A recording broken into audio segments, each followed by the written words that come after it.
I am a liberated Democrat.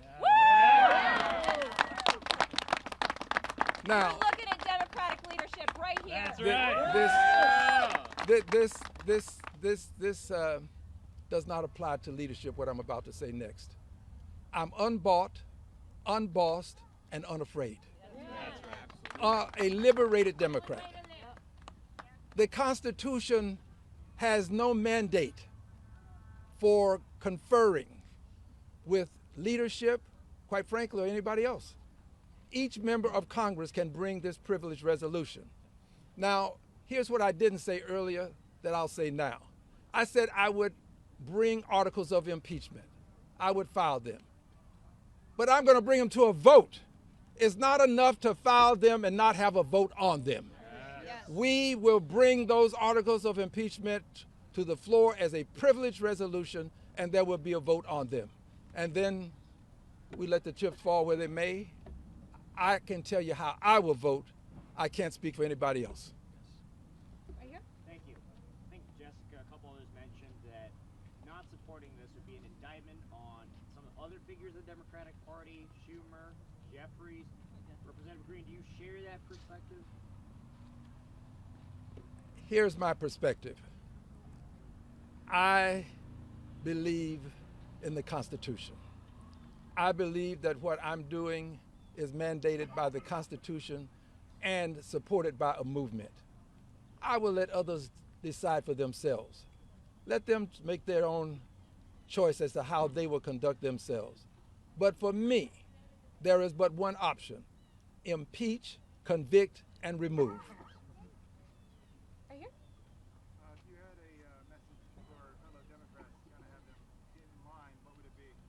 The message to all Democrats and all people, but to the people who have the opportunity to vote, I say vote your conscience. Yes. My conscience tells me that now is the time. This is a seminal moment in time. It's going to impact the rest of time. And if we don't take advantage of this seminal moment in time, there was a baby over here just a few moments ago, we will leave, he is posterity. We will not leave posterity the democracy that we inherited. We would do ourselves and posterity a disservice if we don't impeach, convict, and remove. Listen, it's not enough for him to serve out his term.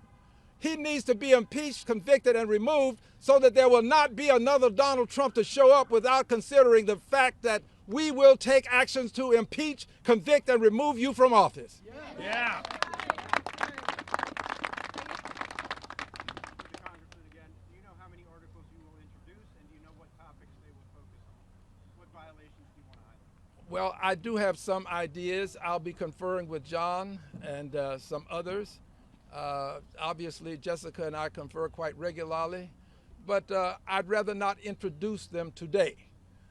Today is a day for us to announce that there is a march on Saturday, that you can join the march, and when we introduce the articles, they'll be presented to all of the press. You'll have an opportunity to peruse, scrutinize, and draw your own conclusions. But know this, they will be introduced, and they will be presented, and there will be a vote. And by the way, when I say a vote, listen, for those who may not know, the vote can be several things. It can be a vote to let's move forward with the impeachment articles, or it can be a vote made by someone to table. I will not vote to table the articles. People who vote to table the articles are voting against impeachment.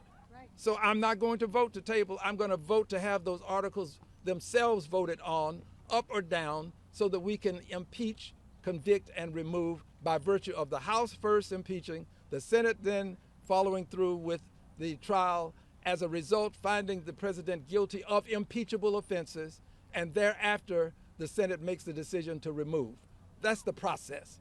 The process should be followed. The president should be removed from office for his dastardly deeds that are unconstitutional in nature and harmful to our nation, harmful to liberty and justice for all, harmful for posterity, because it is this generation, this is our watch. What we leave, others will inherit. We inherited a democracy that is the least we can leave. Just to clarify, you're going to introduce the articles before Christmas, and the vote will also Yes. The answer is yes. But I heard somebody say, let's have a revolution. No. No. Because there is a means by which we can deal with this without having a revolution. I'm glad you said that, because this is a peaceful movement. And anybody who's not in the peaceful movement is not with us. And if we are marching and protesting and someone misbehaves, we should point our fingers and say, not with us. Not with us. Practice, please. Not with us. Not with us. This is peaceful.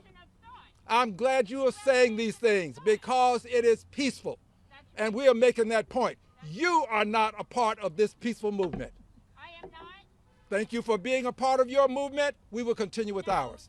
Next question. Al Green, that's not right. Next question, please. Any more questions? I have a question. Yeah. Representative Yes. Green, is there a list of those Congress people, Democrats who are not supporting impeachment? I thought I heard that 80 are supporting it, but is there a way we can find out who? I'll let Jessica respond. One of our partners is actually called Citizens Impeachment. Citizensimpeachment.com. Hi, Kira. She flew in literally from Albania to be with us here today. And they keep a tracker on their website of every member of Congress who has voted yay or nay on when the vote was forced by Representative Al Green. And there are only 80, as we've heard today. Only 80. You know, you guys are talking about a majority. We need, Democrats don't have a majority. We don't even have all the Democrats on board, which is so obscene. And I've heard a number of them come out and say, in reference to the forced vote that Representative Green filed a few months back, that just that particular article they weren't on board for. Well, there's nothing stopping any one of those members from filing their own article any day of the week. Correct. And I would implore members of the media, next time you have an opportunity to interview a Democratic representative who complains to you and gives you all of the diagnoses of the terrible violations of the Constitution that Donald Trump is committing, why they are not filing their own article of impeachment. So, yes. So I think it's important for everyone to remember that before Congressman Green introduced his articles of impeachment in June and forced a floor vote, there were only 20 members of Congress on record. Citizens Impeachment has been documenting that. There were only 20 members that were on record before that vote. Congressman Green forces the vote, and 78 of his colleagues join him. And then the next day, Congressman Andre Carson says, I got it wrong, and I'm co-sponsoring Congressman Green's article. So that's why we're at 80. So the question for members of Congress, when this next vote comes up, is where do you stand? Yep. Where do you stand? Are you going to stand on the sidelines with respect to this march to tyranny? Or are you going to stand with the Constitution and with democracy and with defending our republic? They will have to face that question again with this vote. Thank you. Do we have any more questions? All right, I'd just like to remind everybody you can find out all the details for Remove the Regime at removetheregime.com. We also have a veterans rally coming up tomorrow at 2 p.m. That's Friday the 21st. Prior to that, we're going to have some in-person training.